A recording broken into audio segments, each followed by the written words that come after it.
Hello there, viewers. Good day to you guys. Welcome back to the channel. Glad you guys are here. I am always super glad to be here.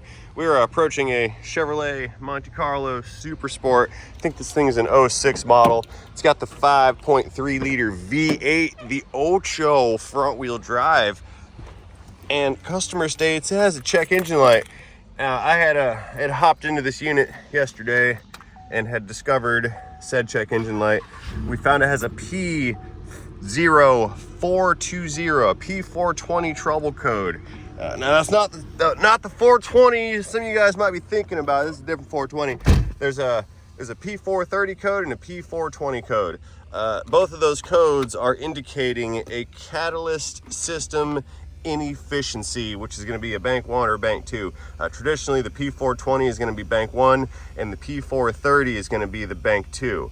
Now, what that's referring to is the efficiency levels that are monitored of the catalytic converter. And the ECM uses an oxygen sensor that is located downstream of the O2 of the converter to monitor how well it's performing. If the ECM sees that it's not performing to its liking, it'll set that P420 or P430 code, and you will fail your emissions checks. Then you can't get your registration in certain kinds of states that do those things. Anyway, the P420 or the P430 code cannot exist on this car because it only has one catalytic converter. So what we're going to do is see if we can't monitor the efficiency of said converters. And if we determine that the converter is in fact faulty, we're probably going to chop the thing out of here and replace it. So let's fire up the scan tool, take a look, and we'll see what we can make a determination about regarding the check engine light on this particular Super Sport Monte Carlo. So stay tuned. This right here is going to be a very good diagnostic and repair video. Okay, let's throw the scan tool in here and power it up. Beep. Get her plugged into the onboard diagnostic connector below the dash right here. Now, curiously enough, I'm not seeing that check engine light being turned on, but what I do see over here in the cup holder is one of these fixtures, these little dongle businesses that will they Bluetooth to the phone. I'm wondering if my guy cleared the code out before he dropped it off this morning. A little odd. Yeah, that check engine light's been on and off for a few weeks now from what I've understood, but now I'm not seeing it. So anyway, let's get into engine and see if it's still in there somewhere. Maybe it's hiding somewhere in history code. Codes menu. Now I have seen this code before, so if we don't find it, you're just gonna have to take my word for it. Let's see. Yeah, it's not in here. P0171 fuel system lean. Failed since clear. I don't know when the last clear was. And P0513 refer to OEM repair information for code description. 500 codes. That's a security key code. Yeah, we have a aftermarket key here. Okay. Well, what I'm going to do, since we're not seeing it, let me try to look in history or something. Freeze frame failure records, maybe it's in there. Searching, nope. All right, let's find out when the last time these codes were cleared. See if my guy cleared them before he dropped them off. Data display. We're gonna go to the bottom of the data display list, and it should give us time since last DTC clear, or mileage since last DTC clear. Here you go, distance since last clear, 406 miles. All right, so it's been a while, but I know there's a 420 code. I've seen the 420 code. Let's go one more sensor data real quick. Let's take a look at the downstream O2 and see if it's at least switching. I'd hate to start fixing things for no reason. Fuel trim's okay. 13. It's a little high. O2 sensor 2. O2 sensor 1, cat protection active, no. All right, yeah, I don't have any more data. It's all been cleared out of here. no mill is requested. Let's see what the downstream O2 is doing. Let's at least graph it and look at it real quick before we go in there to visually inspect the internals of this. So I've got the O2 sensors here. HO2 sensor 1 heater. I don't want heaters, I want voltage. Well, where's my volts? Let's try fuel trim data.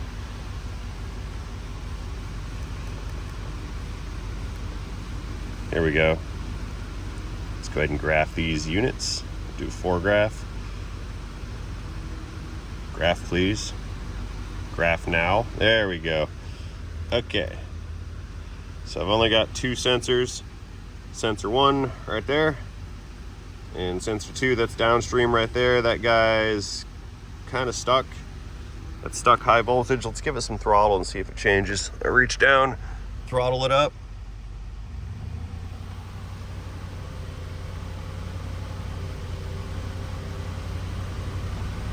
Yeah, we're not getting much activity out of that downstream O2.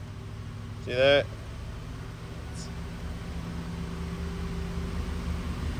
The upstream's doing what it's supposed to be, but downstream's pretty lazy. So we either have a faulty sensor or we just have an inefficient converter. And I believe we have an inefficient converter. Let's go ahead and shut this unit down. I'm gonna rack this thing up. Pop an easy hood again because I don't remember if I did it the first time. There we go. Let's go ahead and rack this unit up, and I want to try to take a look inside of that converter. I've got a boroscope. It's like a camera on a stick. What we'll do is pull out the O2 sensor near that converter and go in there and try to take a look at the core on the inside. Let's see, and I believe our converter is in the backside down below past the engine over there under the firewall. So yeah, we'll have to get this up from the bottom. Okie dokes, got the rack nice and set up here. Black subscribe button. Let's run this thing up in the air. We're probably going mostly all the way up. That way I can stand under it.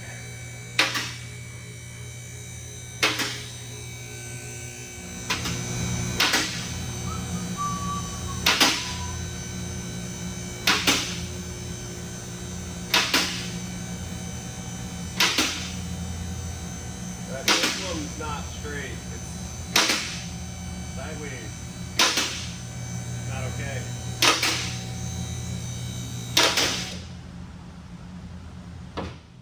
Click. All right, so let's see what the dealio is here. So we have one converter unit right here, Crustomatic bolts. That's our downstream O2 sensor that monitors the efficiency of the converter. And then we got a flex pipe up there, a couple bolts on those flanges, some foil, and that is all. There are no other converters, just that one singular unit. You know, I haven't seen this bottom side of this engine since I had the engine out of it. It's super clean. Nice. No leaks. This is good. Very good. All right. Well, that's going to be fun to kind of get a scope into. So I'm going to have to disassemble some things. Let's just go ahead and pull this unit out of here, I think, and see what I can do about getting a visual look at the internals on this this converting unit right here. Okay, we're going to need some penetrating oil. I choose this one because it's got the funnel, or the straw on it. It's got the straw. Oh, hey, quick update, you guys. Some folks are wondering what the dealio is with my Silverado over here. We can still see that the cab is just hanging out. There is no chassis under it. There's a transmission, there's a transfer case, there's a bunch of wiring and stuff that I've been rebuilding. There's an aluminum drive shaft. There's all my cooling package over there, bunch of parts. There's an engine. And we have a freshly cleaned and painted firewall with some new shiny insulation on there. That's about it so far. The rolling chassis is next door in the paint booth right now. Frame's getting painted and de-rustified. And then all this over here, that's the rest of the stuff that bolts onto the engine. Now, it's gonna take me probably till the end of the year to get this thing back together, because this 250,000 old engine right here is not gonna go back in the truck. I'm getting one built as we speak that's going to be 1,000 horsepower capable. I don't plan on setting this up to run 1,000 horsepower, but the block and the bottom end will be 1,000 horse capable. That way it ensures longevity. See, I've got some cab mounts over here, a lot of ARP fasteners, got a lot of exhaust stuff that's been titanium heat shrink wrapped, charging system up there, turbine over here, can't wait to fire you up, got a injection pump, and boxes of other random goodies everywhere. Ooh, yeah, more fasteners, look at that. That's just the crank pulley bolt right there. That's a serious unit. ARP, that's the good stuff. So yeah, it's in progress is where this truck's at. Got a lot of stuff going on with it, and projects of this caliber require a little bit of patience. So anyway, let's throw some penetrating oils.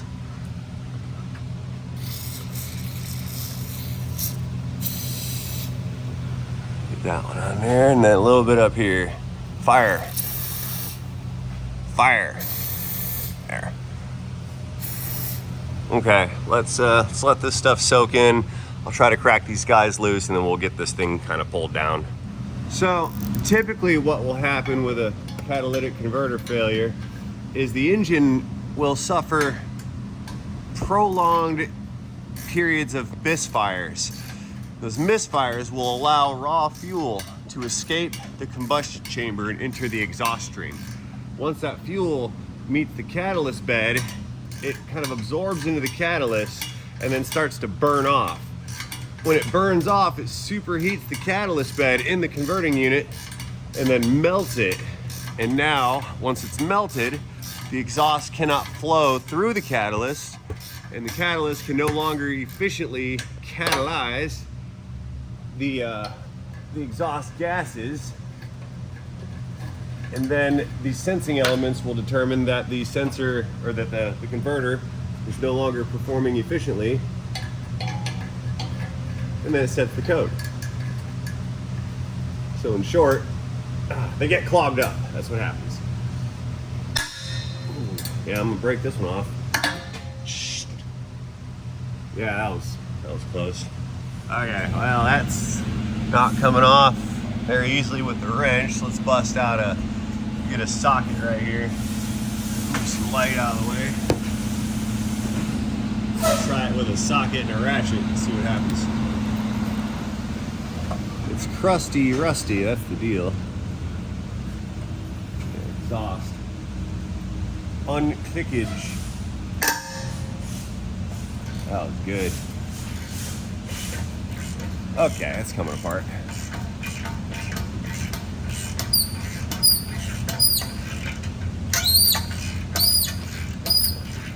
You guys want to hear the most annoying sound in the world?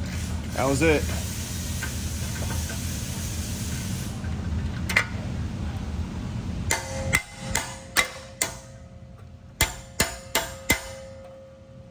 Ding! I had to get my socket back. It was stuck.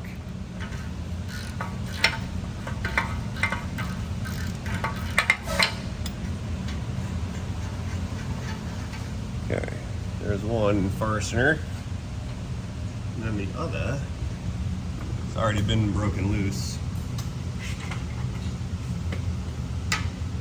So what I think we'll do is I'll try to look inside of this converter from the back side. I highly doubt we're going to find any carnage in there on the back side, but it's worth a looky-loo just to see.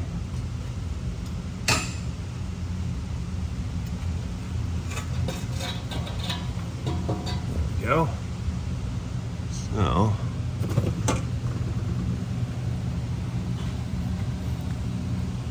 yeah, looking down.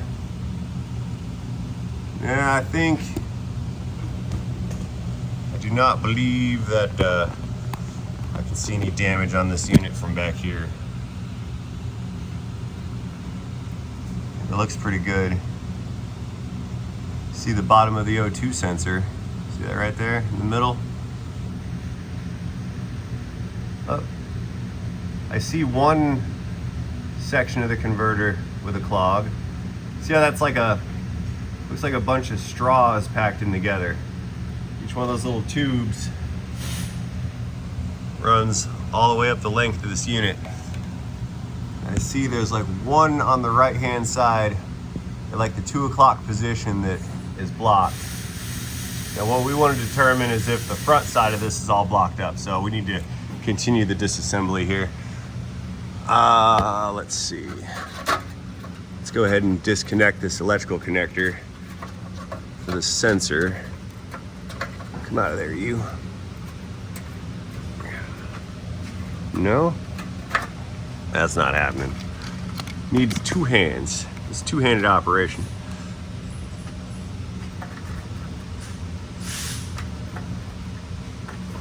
For real? No. Need a tool to help me. I choose pliers.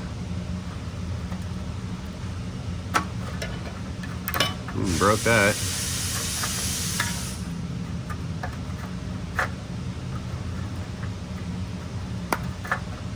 Okay. So now, what we need to do, flip this around, and we're gonna go up there with an extension, get those other two bolts removed. Next. Okay, so I got an extension coming in, 15 millimeter on a wobble. That over top. And then I got a big old 1/2-inch drive ratchet right here. On kickage time. Wow. Got a little tight.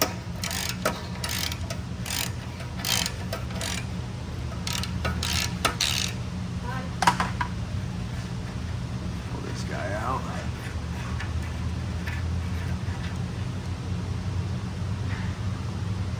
Got it. Okay, that's it's 3 down, 1 to go. Let's see if I can't see that last one up there. It was pretty far away.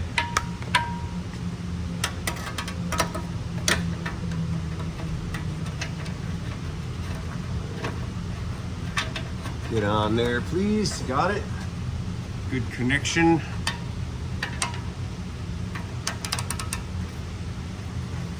Unclickage. There.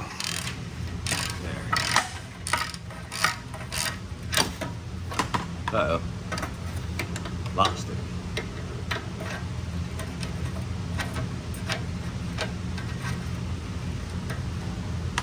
Back on it.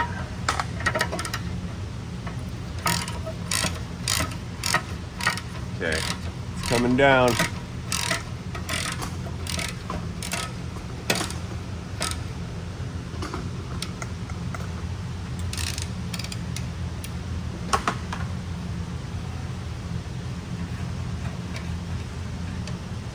And there's the nut.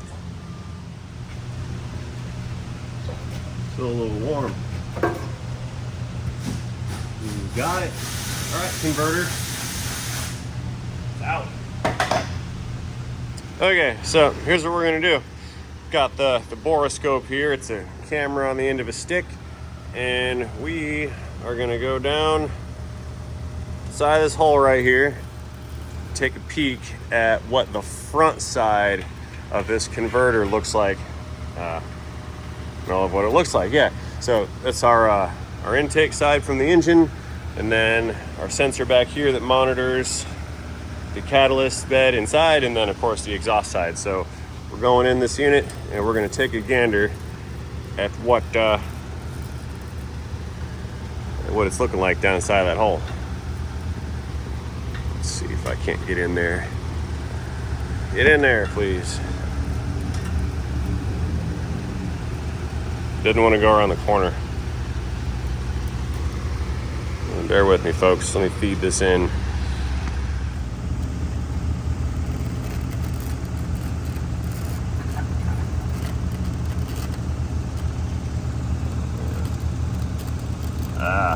go. Look at there. You guys see all that?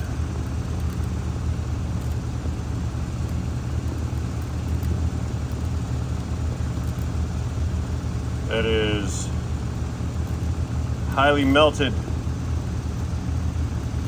Yeah, there's catalyst material all over the side. You can see the little holes all clogged up with melted. How do you know what you want to call that? Melted catalyst bed inside of there. I'm trying to get the top of it a little bit. Let me turn some.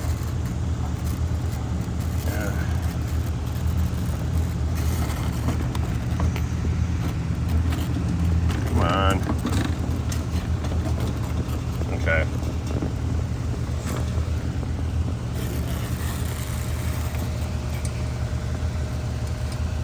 Cool beans.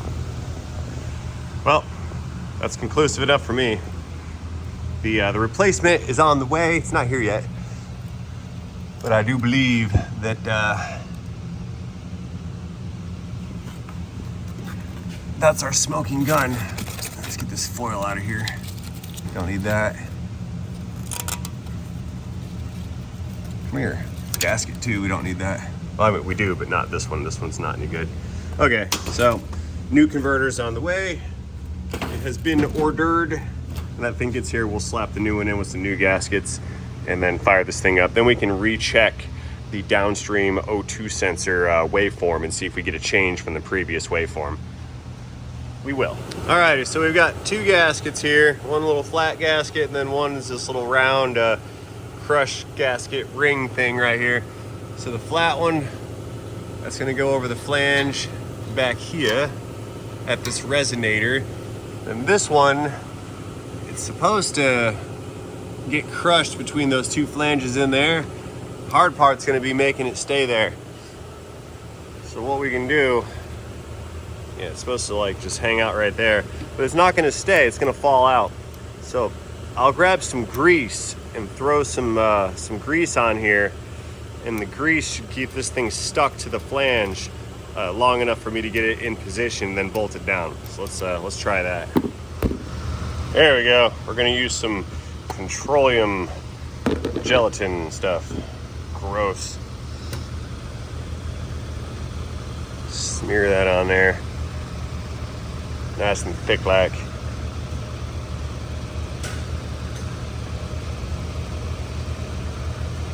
There we go.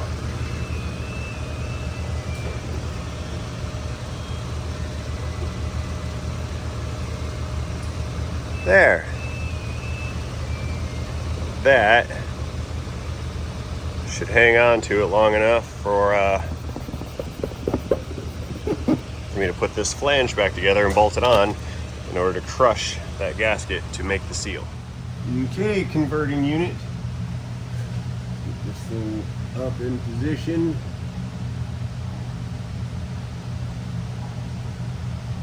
And have contact.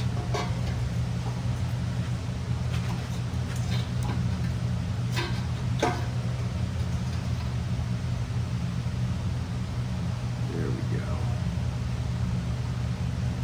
Got the two nuts here.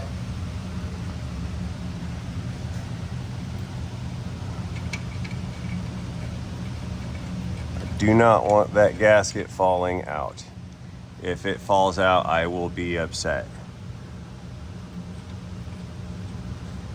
So what I'm gonna do, see I've kind of got that wedged in there to keep some pressure on it.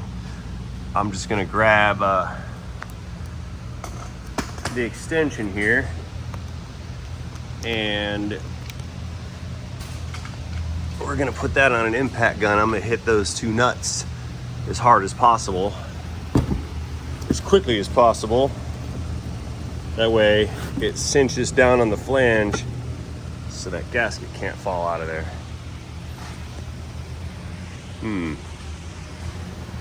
Where is that 3/8 little ring gun? Gun, where are you? I lost you. Not here. Okay, cut, uncut. Got it. We're in good shape here. So, no, it fell out. That's exactly what I didn't want to do. There. Let's see if it's still in position. And I can't tell. Let's remove it again, because I love my job so much. I'll do it twice. Let's see if my petroleum jelly, ooh, it worked. Look at that. Some sticky gelatins. Okay, that held on to it. That's good. Let's try this again. One nut. In fact, me touching it probably was more detrimental to the alignment than the thing falling out. Probably would have been okay if I didn't even touch it.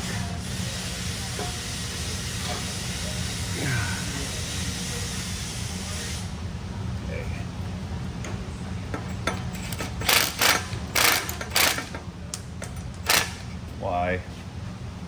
Why is that not set right?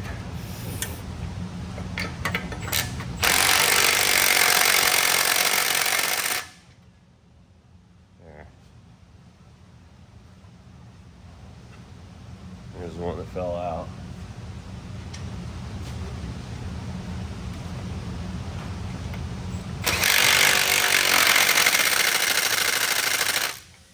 Got it? Yeah, good. Okay, so now I just need to slip this guy in. Go up there. Slip this unit in through the studs here. There it goes there. A couple fasteners. It's amazing I can even kind of reuse the old ones. How cool is that?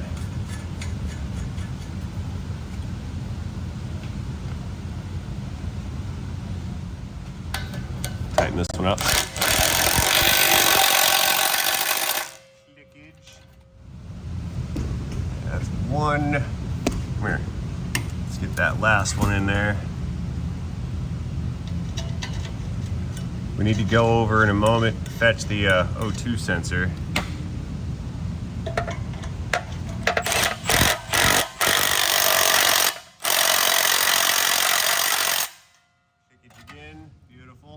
Alright, let's get that O2 out of the old converter and get that thing screwed in. Let's see how this is going to work out. I soaked it, so it should come out of there. Ooh, hot. That was a little warm.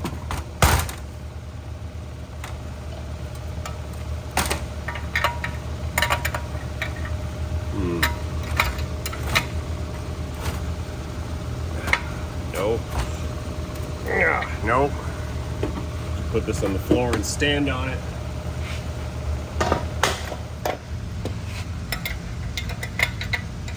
That goes there. Not like that.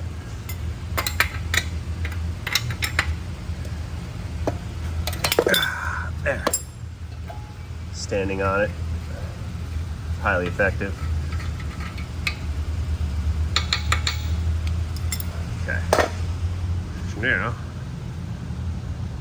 this guy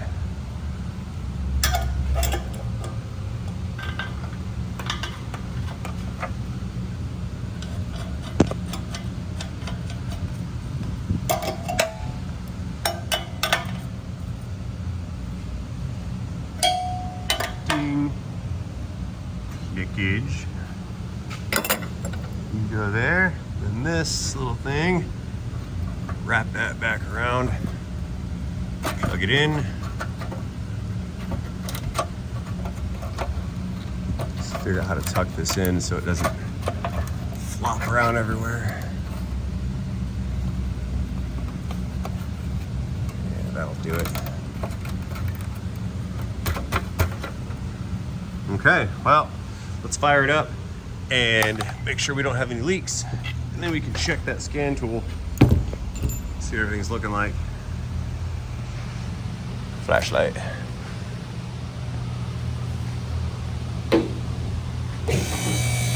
Second chance black subscribe button. Ring. Lock release. Monte Carlo coming down.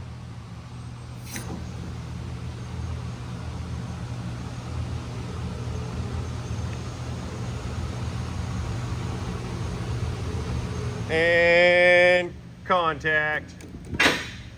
Beautiful. All right, let's fire it up. Sanitary. You're reaching in. It's either gonna exhaust leak or it's not. Beautiful. Nice and quiet. Yep, no leaks. That's good.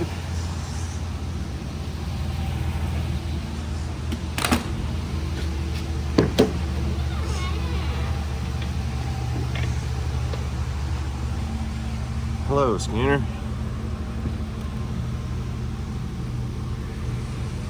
Check it out. HO2 sensor 2. Look at us now. See how it's switching? High, low, high, low, high, low. It's not just stuck up here at 850 millivolts. It's moving around. That's what we're looking for. We have an effective catalyst taking place here. Let's give it some throttle.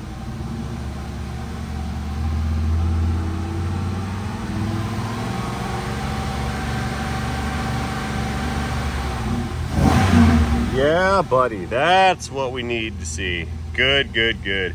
All right, guys, that's a success. Our P420 catalyst efficiency trouble code will be a thing of the past. It shall not return. All that due to a faulty and melted catalytic converter. How about that?